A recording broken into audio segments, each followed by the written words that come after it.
সুস্বাগতম দোস্ত, कैसे आप सब लोग? बढ़ियाই होंगे, है ना?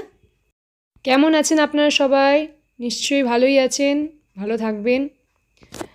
तो ये पिछले वीडियो का जो मैंने दिखाया था उसका अगला पार्ट, मतलब उसी दिन का ना। तो अभी हम लोगों का मंदिर का सिलसिला चल रहा था, আমরা মন্দির পরপর দেখে যাচ্ছিলাম।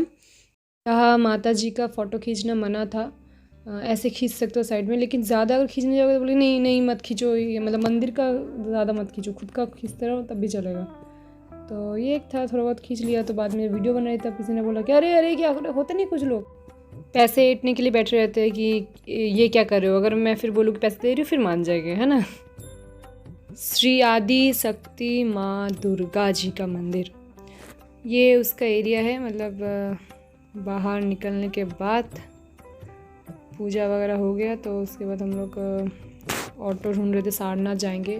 गाड़ी कुछ मतलब वेट कर रहे थे, कुछ तो मिल जाए। ऑटो ज़्यादा अच्छा रहता है ना, तो क्योंकि उसमें खर्चा भी थोड़ा कम होता है।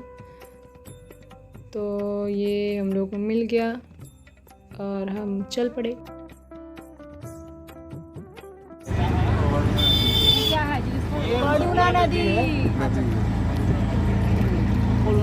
एक संकट मोचन के पास आप लोग अगर और ये हम लोग पहुंच गए सारनाथ।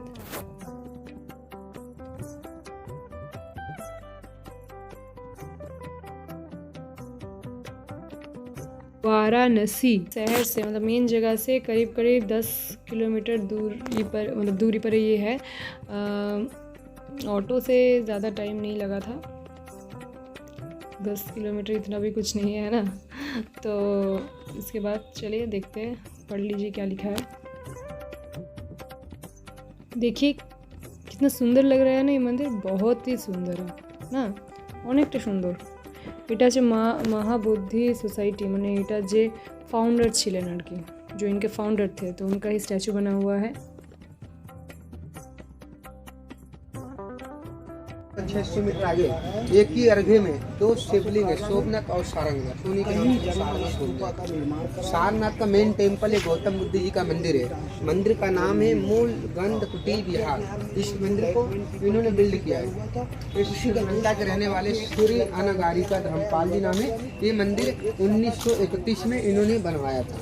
ओरिजिनल तो मेन मंदिर श्रीलंका मंदिर था, मुगल के समय तो दिया गया था। इनके द्वारा यहाँ पे न्यू मंदिर बनाया, तो मंदिर की खर्च 70,000 रुपये में टेम्पल को बनाया गया 1931। बुद्ध का 4 मुख्य स्थान है। पहला है लुम्बिनी नेपाल, कपिलवस्तु, जहाँ पे सिद्धार्थ का जन्म हुआ। जन्म का नाम सिद्धार्थ था, ज्ञान मिलने के बाद गौतम बुद्ध कहा गया। उनका जन्म 563 ईसा पूर्व में हुआ। सेकेंड प्लेस बोध गया विहार 265 किलोमीटर दूर, जो बुद्ध को त्रिकोण से ज्ञान की प्राप्ति हुई। थर्ड प्लेस सारनाथ स्तूपा, यहाँ पे यहीं पे गौतम बुद्ध 5 लोगों को प्रथम उपदेश दिए। चौथा प्लेस है कुशीनगर गोरखपुर, जहाँ पर उनकी समाधि हो गई। मंदिर के अंदर में गौतम बुद्ध की प्रतिमा है, 8 फीट की मूर्ति है, जयपुर का पत्थर है, सोने की पॉलिश की, देखने में गोल्ड जैसा लगता है, मगर गोल्ड का है नहीं। और स्टैचू के 10 फीट बैक साइड अंडरग्राउंड भी है, जो चांदी के बॉक्स में भगवान बुद्ध का अष्ट कलश बोन्स रखा हुआ है। साल में एक दिन दिखाया जाता है, नवंबर के महीना में कार्तिक पूर्णिमा का दिन आता है, उसी दिन दिखाते हैं। बाकी दिन वो मंदिर के अंदर रखते हैं। और हर देश के लोग आते हैं, करीब 10 से 12,000 यहाँ पे जनसंख्या का भी होता है। और अंदर में दीवार पे चारों बगल भगवान बुद्ध का चित्रकला पेंटिंग है, जो पूरी बुद्ध की लाइव पेंटिंग है, जन्म से लेकर मृत्यु तक। वो पेंटिंग जापान के लोग थे, जापान के रहने वाले आर्टिस्ट के 600 to 900 दोनों भाई थे। 1932 1936 उनको पूरा 4 साल लगा अंदर पेंटिंग करने। After temple maintain Mahabodhi society of India, मंदिर का मेंटेन श्रीलंका के बुद्धिस्ट माउंट्स लोग मंदिर का देखभाल करते हैं। इस टेम्पल सुबह 9 बजे खुलता है, 11:30 बजे बंद होता है, फिर 1:30 बजे खुलता है, फिर शाम को 6 बजे खाना 1:30 बजे खुलेगा। अभी तो 12:30 बज रहा है। अभी स्तूप आपको हम दिखाएगा जहाँ पर वहाँ का कुछ अलग नियम होता है, तो कुछ वक्त तक ये बंद था, करीब 1 बजे खुलने वाला था। हम लोग शायद 11:30-12 बजे पहुँचे। तो बाहर का आसपास जितना था, पास का एक एरिया है, मतलब दूसरे साइड से जाना पड़ता है, बाहर से अलग से गेट है। लेकिन स्तूप, जो बुद्ध का स्तूप है, जहाँ मतलब जिसके चारों ओर घूम के যার চারিদিকে ঘুরে মেডিটেশন টাইপ করে, ওদের তো মেডিটেশন করে ওনাদের। তো ওটা দেখা যাচ্ছে, ওই যে দেখলেন ওটা। তো গাইড আমাদের খুব ভালো করে বোঝাচ্ছিলেন। তো আমরা এইসব দেখিনি। পাশে ফ্যাক্টরি টাইপের ছিল, আমরা যারা নিজেরা বেনারসি বানাতো। ওখানে যে কোনো জায়গায় যাবেন সবাই টেনে নিয়ে যাবে যে এই দেখুন এখানে নিজের হাতে হয়, কম পয়সা পাবেন। कहीं भी जाओ आसपास फैक्ट्री रहेगा। वाराणसी मतलब बनारस का बनारसी साड़ी जो है वो हर जगह बोला जाएगा कि एकदम रॉ मेटेरियल, मतलब एकदम असली है, मतलब वो लोग बनाते हैं, बाहर का कोई नहीं, कुछ नहीं है, एकदम असली वाला है, ओरिजिनल है। तो बोलेंगे कम है ले लो बस वही है। जैसे घूमने के बाद फिर हम लोग 1 बजे जब खुला मंदिर तब हम लोग फिर अंदर देखने गए।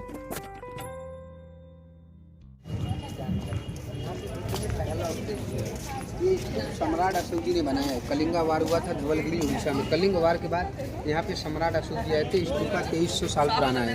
इसके अंदर में कोई रास्ता, दरवाजा, गेट, खिड़की डोर नहीं है। ये स्तूपा बिल्कुल चारों बगल से पैक है, सॉलिड है। और ये स्तूप शिवलिंग के मीनाकार के आकार में बनाए गए हैं। इसकी जो हाइट है 103 फीट है। इसकी जो डायमीटर 107 फीट है। बौद्ध धर्म में 2 पार्ट है, हीनयाना, महायान। हीनयाना वाले मंदिर के अंदर मूर्ति पूजा करते हैं, महान वाले बौद्ध धर्म के लोग। जैसे आपका Sri Lanka, Thailand, Japan, Tibet, Burma, Korea, Indonesia, Mongolia, Myanmar, French, Russian, जितने भाई अदर बुद्धिस्ट कंट्री वो स्तूपा के पास जाते हैं। कैंडल, मोमबत्ती, दीप जलाकर स्तूपा का 108 राउंड करके साइड में घंटा 2 घंटा बैठ के मेडिटेशन का पूजा करते हैं। जब अशोका ने स्तूपा को बड़ा बनाया तो मुगल ने सोचा अशोका ने बनाया तो इसमें कुछ रखा होगा, तो मेन टेम्पल यहाँ नहीं था। स्तूपा के जस्ट 100 मीटर पीछे टेम्पल था, श्रीलंका टेम्पल। इसलिए यहाँ पर श्रीलंका द्वारा टेम्पल को बनाया गया। तो उस समय तोड़ा गया। तोड़ने के बाद खुदाई किया तो उनको हमारे भारत का राष्ट्रीय चिन्ह मिला, जो हमारे पैसे के नोट पे अशोक का पिलर, अशोक का चक्र, बुद्ध का प्रतिमा, वो सारनाथ से निकाल कर यहाँ पे संग्रहालय आर्कोलॉजिकल म्यूजियम है। वो म्यूजियम के अंदर पर पर्सन मार्क 20 টাকা टिकट है। बाइरे रोड ½ किलोमीटर जाओ, ऑनलाइन टिकट लो, आधा किलोमीटर अंदर ओनली राउंड करो। यहाँ से कोई रास्ता दबाई यहाँ से देखेगा या राउंड करेगा, अंदर जाएगा इसी पास। हाँ तो लास्ट में बात जाएगा यहाँ से।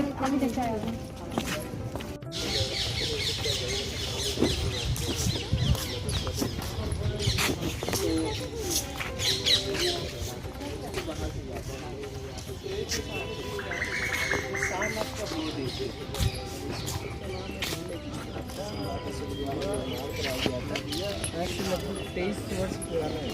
23 वर्ष पुराना है। इस स्तूप के अंदर जाने के लिए कोई रास्ता नहीं, कोई खिड़की नहीं। जैसे आपको बाहर से सॉलिड दिख रहा है उसी तरह एकदम अंदर से भर के सॉलिड बनाया गया। अच्छा, अंदर खाली नहीं, और उसको कोई छू भी नहीं सकता। और इसकी हाइट 100 फीट, गोला का राउंडिंग 90 फीट। ये वही जगह था उस टाइम, जंगल में एक मिट्टी का चौतरा गौतम बुद्ध ने बनाया। वो हैंडलूम दिया है। दलाई लामा जो लोग बनाते लोग साड़ी बनाते हैं। बनारस का 2 चीज़ फेमस है, साड़ी और पान। साड़ी सभी जगह बनता है। हमारे यहाँ का डिजाइन एक वहाँ है, एक यहाँ है, 2 साइड में। ये डिजाइन को उतार के जो बनारसी साड़ी का पल्ला होता है बॉर्डर, उसके ऊपर उतार के माँ ये पूरे गांव में कच्चे घर में लोग तैयार करते हैं। बनारसी कापड़ बनारस के नाम से बनता है। बनारस में जगह नहीं है। बनारस पर विश्वनाथ गली यूनिवर्सिटी है। जो उधर के दुकानदार, सेठ, मारवाड़ी, व्यापारी, महाजन, ये हमारे गांव से लोग 40,000 50,000 पीस ले जाके लोग बाजार में बिक्री करते हैं। बाजार में जाता है, बिजली, पानी, शोरूम, टैक्स, कमीशन सारा सिटी में बढ़ेगा। यहाँ पे क्या है, टैक्स नहीं है, GST नहीं। मार्केट टाइम है 1:30 बजे खुलने का, तब तक हम लोग कारखाना देखेगा। अच्छा, घंटा पड़ेगा 1 बजे, 1:30 बजे खुलेगा। अच्छा आगे भर रहे, चलो चलो। काला टंकी है ना, उसमें कबूतर गाड़ी लगाया हूँ। बड़ाईपुर गाँव का नाम।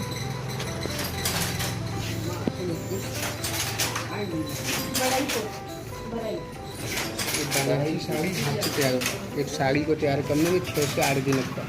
वो डिजाइन को डिफरेंस करता है। मेन काम ये है, जैसा पार्ट इसी में से डिजाइन करता है, 5 मीटर का साड़ी बनता है। रनिंग में सिर्फ 1/2 मीटर का ब्लाउज होता है। अब मैंने वो बॉर्डर का पल्ला बना रही हूँ। पूरी साड़ी प्लेन है।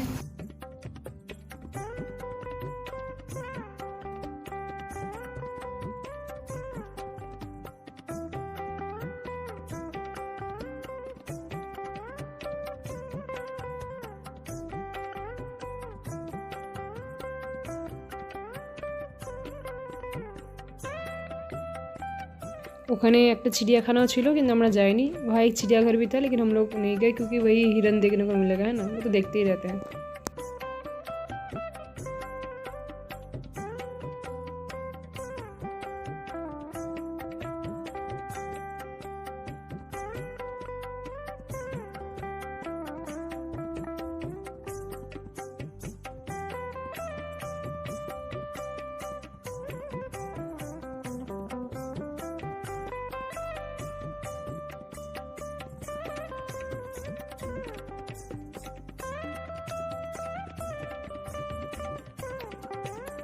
अब आते हैं उस जगह पे बुद्धिस्ट टेम्पल, जो मेन टेम्पल उसके पास ही है, देखो घंटा दिख रहा है, बड़ा सा घंटा है।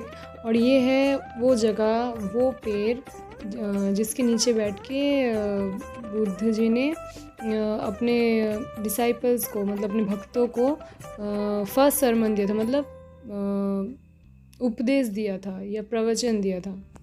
এই গাছের তলায় বসেই বুদ্ধ নিজের প্রথম উপদেশ দিয়েছিল, প্রবচন দিয়েছিল ভক্তদের মাঝে।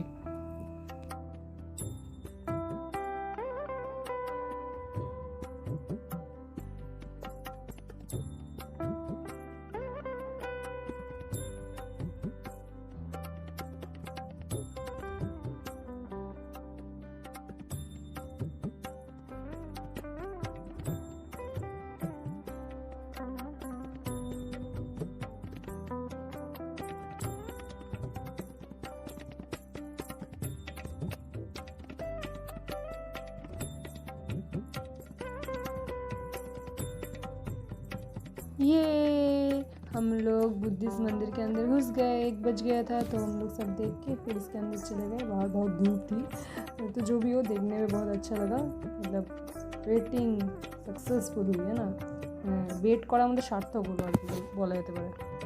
এসে এরকম মনে হচ্ছে দেওয়ালগুলো দেখে যেমন কৃষ্ণর জায়গায় যখন আমরা যাই, কোনো মন্দিরে যাই, যদি বীরচন্দ্রপুর যাই বা আমরা মায়াপুর নদিয়া ওতে যাই, তো সেখানে মন্দিরগুলোতে বিভিন্ন কৃষ্ণের যে লীলা ওগুলো দেখানো থাকে, তেমনি বুদ্ধদেবেরও এগুলো দেখানো আছে।